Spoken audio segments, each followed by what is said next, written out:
Hello viewers, আসসালামু আলাইকুম। আজকে আমি কাঁকরোল ভাজি করব। কাঁকরোল ভাজি করার জন্য কাঁকরোলগুলো কেটে নিচ্ছি।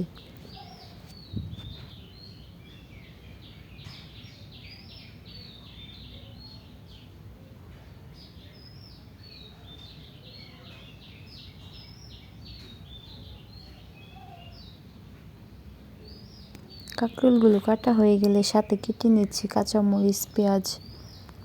কাটা হয়ে গেলে আমি চুলায় কড়াই বসিয়ে দেব। দিয়ে দিচ্ছি তেল, পেঁয়াজ, কাঁচামরিচ।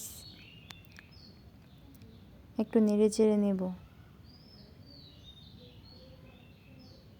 ভালো করে ভেজে নেব। ভাজা হয়ে গেলে দিয়ে দেব পরিমাণ মতো লবণ, দিয়ে দিচ্ছি হলুদের গুঁড়া, ধনিয়ার গুঁড়া,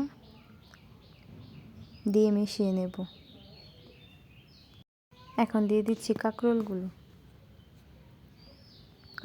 কাঁকরোলের সাথে মশলাগুলো ভালো করে মিশিয়ে নেব।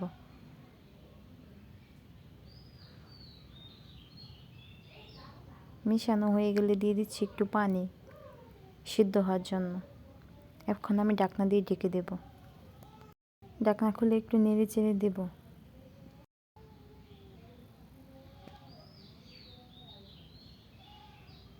আবার ঢাকনা দিয়ে ঢেকে দেব। এখন আমার কাঁকরোলগুলো ভালো করে সিদ্ধ হয়ে গেছে।